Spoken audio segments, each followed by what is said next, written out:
The revelation that a suspected Chinese spy may have used his relationship with Prince Andrew to try and get close to British authorities could hardly have come at a worse time for the UK government.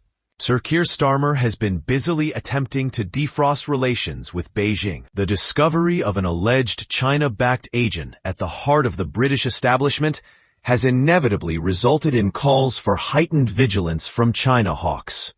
Iain Duncan Smith, a former Conservative leader, has said the latest scandal is just the tip of the iceberg of China's attempts to infiltrate the UK, adding that Starmer's attempted rapprochement with Beijing has resulted in his government showing a massive amount of weakness to China.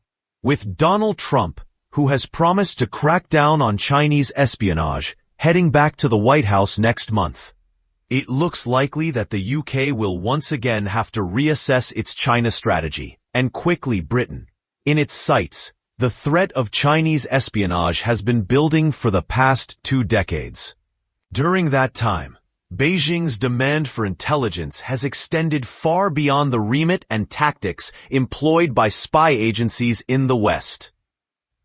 China's intelligence services aren't held to account by independent oversight, and they aren't subject to the rule of law. Traditionally, espionage has been focused on ensuring one state can better understand its adversaries.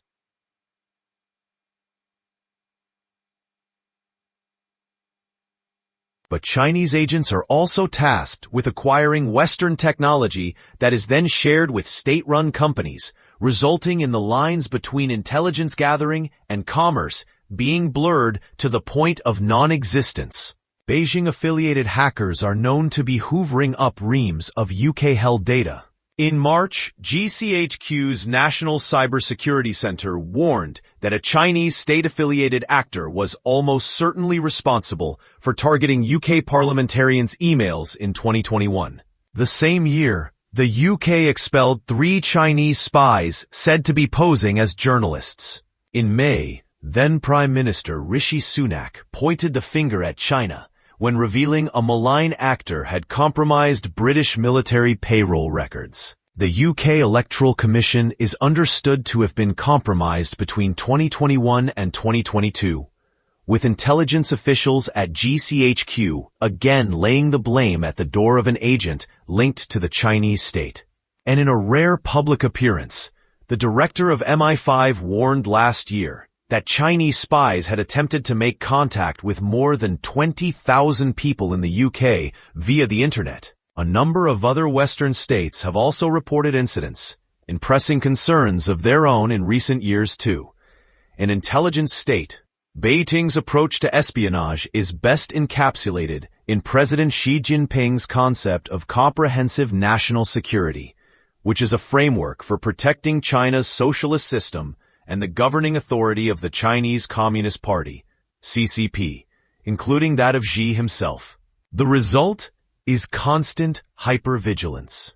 This modus operandi, sometimes defined as the securitization of everything, shapes almost every aspect of China policymaking, meaning there are very few, if any, fields of human activity that aren't open to conflict and contestation as far as Beijing is concerned. The challenge of the security threat posed by China is fundamentally one of scale, says Nigel Inkster, who was the deputy head of MI6 and is now a director at the International Institute for Strategic Studies. China is to all intents and purposes an intelligence state, and its security activity occurs along the whole spectrum, from fully overt to completely covert. Dr. Calder Walton, a historian at Harvard's Kennedy School of Government, and the author of Spies, the Epic Intelligence War Between East. China has adopted a whole society approach to gathering information in every realm, from the civilian to the scientific to the military.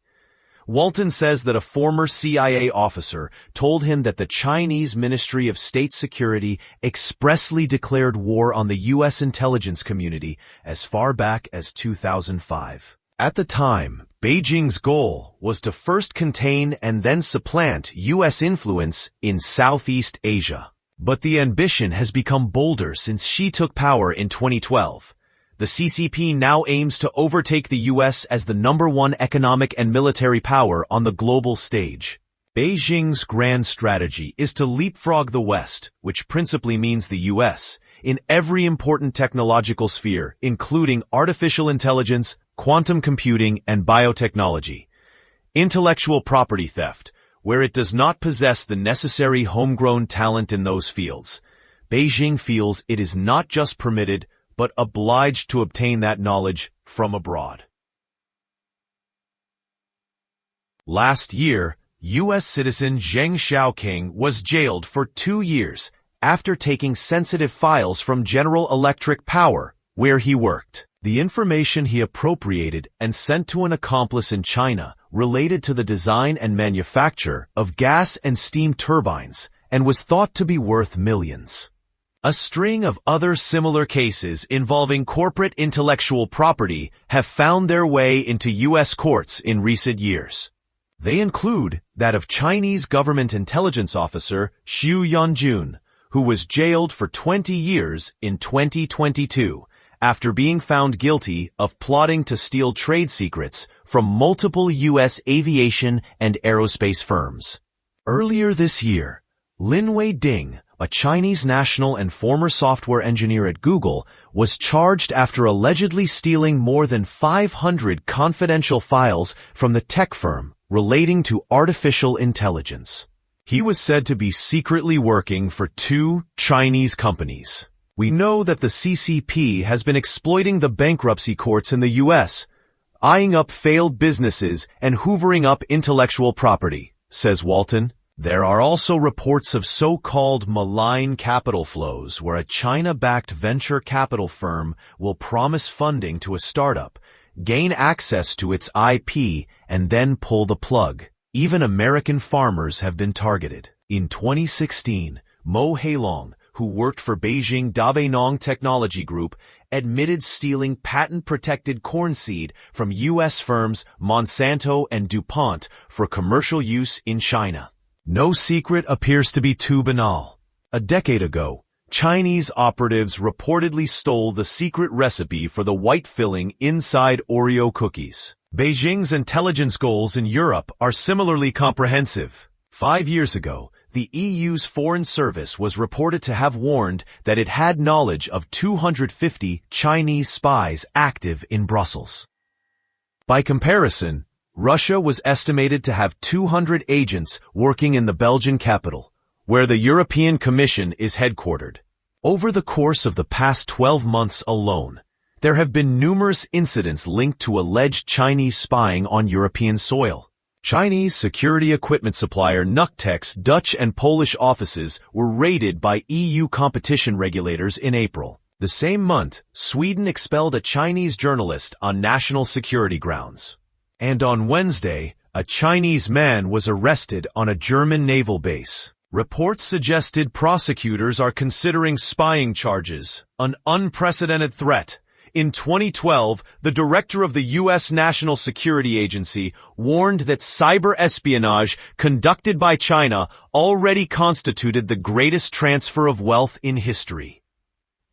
Earlier this month, a senior U.S. government official revealed that the metadata covering the who, what, when, and where of phone calls, albeit not the content of the calls themselves, of a huge number of Americans had been stolen in the vast cyber espionage campaign perpetrated by a Chinese hacking group known as Salt Typhoon. The chairman of the Senate Intelligence Committee, Mark Warner, told the Washington Post the attack represented the worst telecom hack in our nation's history, by far.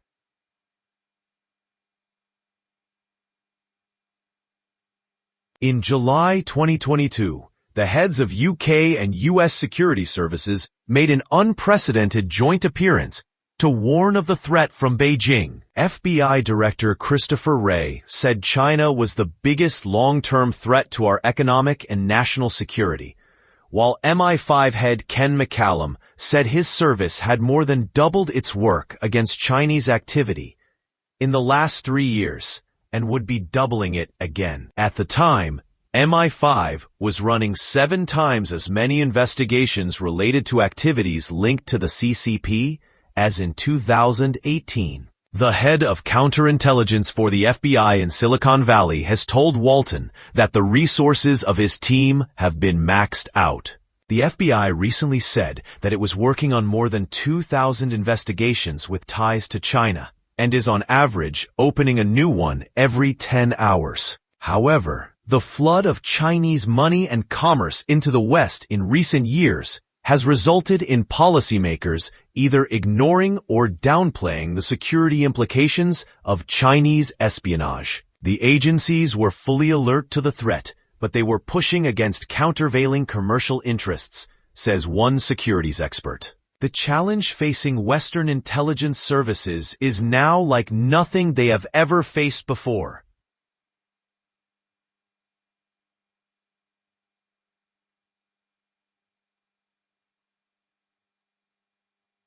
With my historian's cap on, I would say that the challenge that the West faces with regards to Chinese espionage is fundamentally different to that which it faced with regards to the Soviets, in breadth and scope and scale, says Walton. Beijing's magic weapon, the scandal over Yang Tengbo, the alleged Chinese spy linked to Prince Andrew, and now barred from entering the UK on national security grounds, has in particular shed light on the activities of China's United Front Work Department, which deploys a combination of influence operations and intelligence gathering and has been described by Xi as a magic weapon. British officials believe Yang, who is said to have cultivated a relationship with the Duke of York, was engaging, or had engaged, in covert and deceptive activity on behalf of the UFWD. Its goal is to advance Beijing's interests around the world by molding the global political environment in its favor. This could involve senior Chinese businessmen forging links with influential figures overseas, or asking Chinese students at foreign universities to inform on their peers. Beijing-backed agencies are known to leverage the Chinese diaspora around the world to assist with their intelligence gathering. This includes those who are opposed to the government, but are vulnerable to pressure being applied to their families back in China. There are multiple examples of Chinese heritage citizens of other countries being pushed, cajoled, and even blackmailed into working for the CCP and to gather intelligence.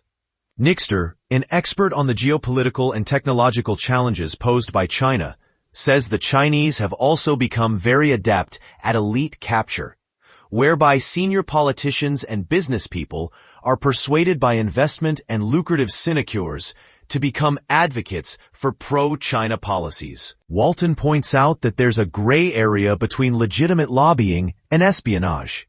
He believes the key distinction is one of deception, whether a person is pretending to be something that they are not. I doubt whether the alleged Chinese spy was trying to steal secret information because it's doubtful Prince Andrew has access to state secrets.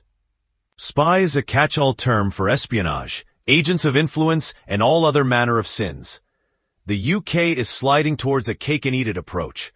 While China hawks appear to be winning the argument for increased vigilance against malignant forces, it is difficult to determine what Western authorities can do to counter the threat, far less whether they will succeed. The UK has historically taken the lead from the US on security matters, and it is still not entirely clear what the new Trump administration's precise approach to China will be. Even in the current highly politicized environment, one of the few areas of genuine bipartisan agreement in the US is on the threat of Beijing. On the campaign trail earlier this year, Trump promised to curtail Chinese espionage in the US, and specifically mentioned the theft of intellectual property, saying the FBI and Justice Department will be hunting down Chinese spies who threaten U.S. interests. He has also repeatedly threatened to slap tariffs on Beijing. UK attitudes towards China also appear to be shifting, albeit in the opposite direction to Washington's. The golden era of relations between Britain and China, ushered in by then Prime Minister David Cameron in 2015, proved to be short-lived. Within 5 years, the UK government had told mobile providers to remove all 5G kits supplied by Chinese telecommunications company Huawei from their networks. 2 years later, it barred China General Nuclear from any involvement in the construction of the new Sizewell C nuclear power station. Both moves were prompted by security concerns. But last month, Sir Keir Starmer became the first UK Prime Minister in 6 years to meet with Xi. During talks in Rio de Janeiro, he promised that the UK would be a predictable and pragmatic partner to China.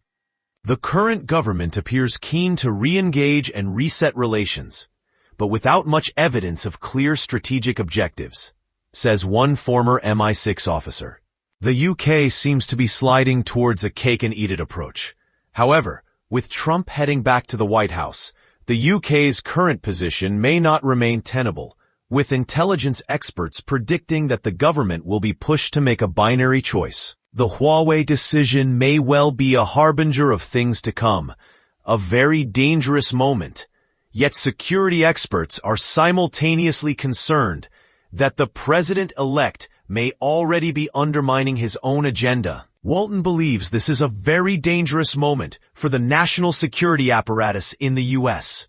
On the one hand, Trump has come out all guns blazing against the threat of China.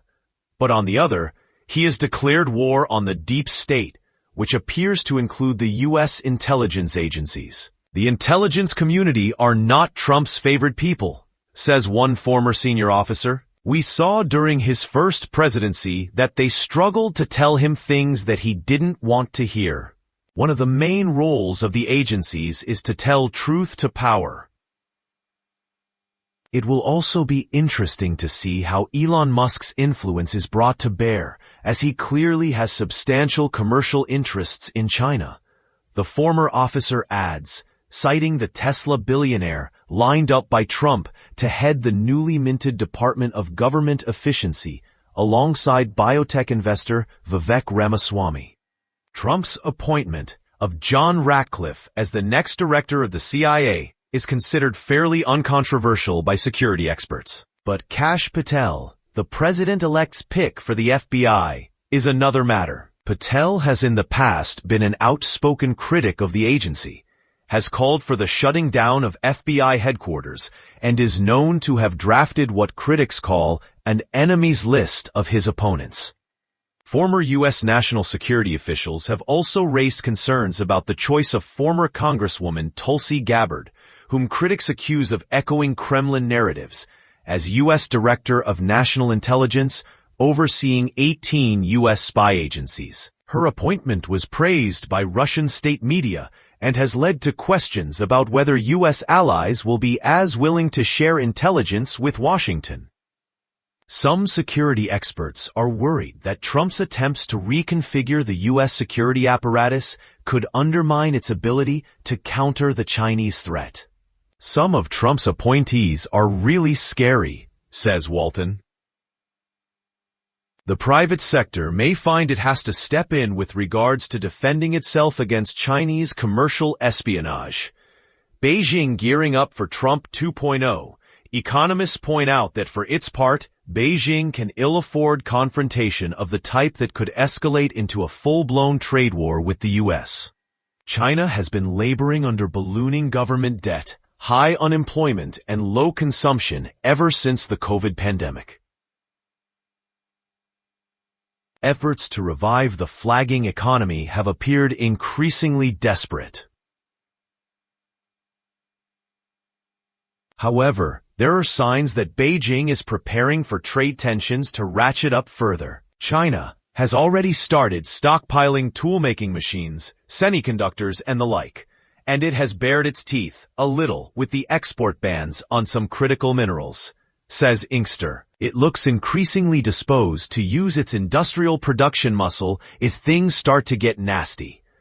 Trump is clearly susceptible to deal-making and appeals to his vanity, but it is hard to see what China might be prepared to offer that he would be prepared to accept. If the U.S.-China tech war tips over into fully fledged industrial espionage and warfare, it'll be hard to turn things around. Some intelligence experts have suggested that the only way to counter a whole society intelligence offensive on the part of China is to adopt a whole society defense. However, It is unclear what this might look like in practice. It also raises all sorts of questions and concerns about civil liberties and the possibility that Americans of Asian heritage will be illegitimately targeted. Walton says, "You only need to think of yellow peril theory used to justify the internment of Japanese Americans following Pearl Harbor or the McCarthyite witch hunts for Reds under the bed during the Cold War, to imagine what could go wrong. The threat posed by Chinese espionage to US, UK, and Western interests is becoming increasingly apparent. The solution, however, is anything but